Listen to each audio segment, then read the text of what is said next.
Waiter threw water at a pregnant woman. He didn't know she was a biker's wife.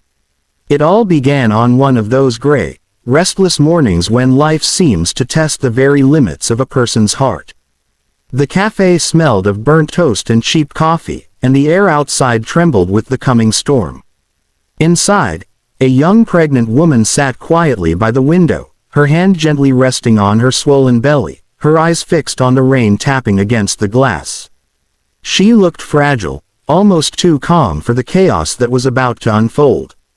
What no one knew, not the customers sipping lattes, not the waiter in his crisp apron, not even the manager watching from behind the counter, was that this gentle woman was married to the most feared biker in the entire city.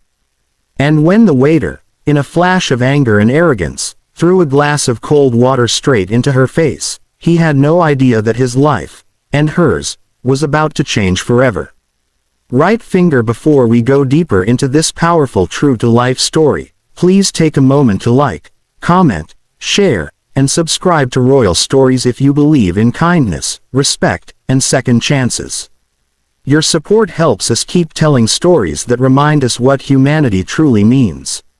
Her name was Emily Carter, a 28-year-old woman with soft hazel eyes and the kind of smile that made strangers believe in goodness again.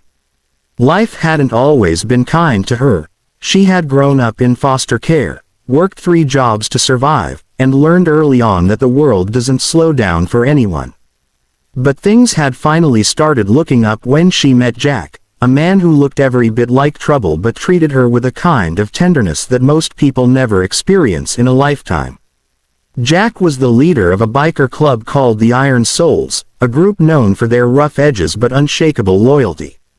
He was tall, broad-shouldered, covered in tattoos, and had eyes that burned with quiet protectiveness whenever Emily was near. That day, Jack was away. His crew had gone to a charity ride to raise money for a local children's hospital. Emily had stayed behind because her doctor had advised her to rest. But she felt lonely, so she decided to take a short walk and stop by the cafe near the park. She ordered a glass of water and a sandwich.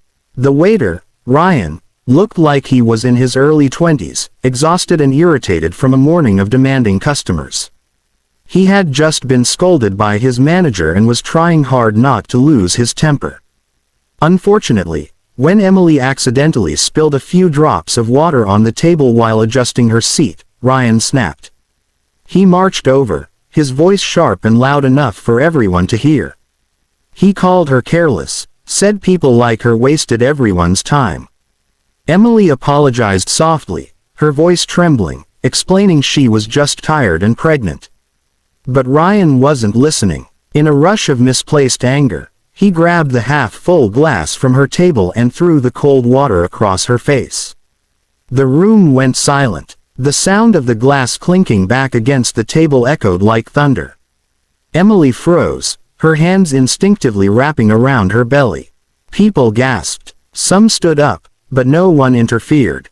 Emily quietly wiped her face with a napkin, tears mixing with the water dripping down her cheeks. She didn't yell, didn't fight back. She simply whispered, "You don't know what you've just done," before picking up her bag and walking out slowly, her heart pounding, her baby kicking inside her as if feeling her pain. When she got home, she sat on the couch for hours, her mind spinning. She wasn't angry, she was hurt. The humiliation, the stares, the helplessness, it all came crashing down.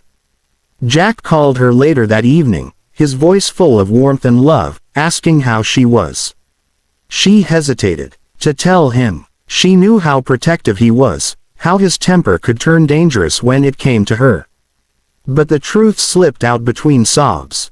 Jack didn't speak for several seconds. When he did, his tone was low, calm, and cold as ice. "Which cafe?" was all he said. By nightfall, the sound of roaring engines filled the street outside that cafe.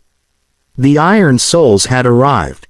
The customers inside froze as a group of leather-clad bikers walked in, their boots echoing across the tiled floor. Jack led them, wearing his signature black jacket, his face unreadable. Ryan stood by the counter, suddenly pale. The manager stuttered, trying to explain, but Jack raised a hand, silencing him. He didn't need anyone's version of the story, he wanted to hear it from the man himself. Ryan's voice cracked as he tried to apologize, but Jack didn't respond. Instead, he took a seat at the same table Emily had sat at that morning. He looked around at the faces of the silent customers and then back at Ryan. "You threw water at a woman who carries my child," he said quietly. "You didn't just disrespect her, you disrespected every decent person who ever believed in compassion." The cafe was so silent that even the ticking clock seemed afraid to move. Then, after what felt like forever, Jack stood up. "But she doesn't want revenge," he added. "She wants you to understand what you've done." Ryan broke down in tears. He admitted he had been having a terrible day, that his mother was sick, that he'd lost his temper and made the worst mistake of his life. Jack stared at him for a long moment, then nodded. He left without touching him, without threats, just a cold promise, "Be better." But the story didn't end there. A few days later, Emily went back to the cafe, alone. She found Ryan sweeping the floor. His eyes widened when he saw her, but she smiled softly. "You don't need to say anything," she said. "Just promise me you'll treat people with more kindness." Ryan apologized again, this time with sincerity that trembled in his voice. Emily told him she forgave him. She even left a small tip on the table before walking out. That small act of grace broke him completely. Weeks passed. Emily gave birth to a baby girl, Grace, who became the light of their lives. And one day, months later, the cafe hosted a charity drive for struggling single mothers. To everyone's surprise, it was Ryan's idea. He had changed, completely. When Emily walked in with little Grace in her arms, Ryan greeted her with flowers and tears in his eyes. He said her kindness had taught him more about strength than anything else ever could. Jack, standing in the back with his leather jacket and proud smile, simply watched. The man who had once wanted to destroy Ryan now respected him.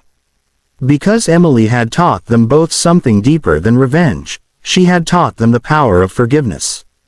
That night, as the cafe lights glowed warm and soft, Emily looked around at the people laughing, talking, and helping each other. She realized that sometimes pain has a purpose.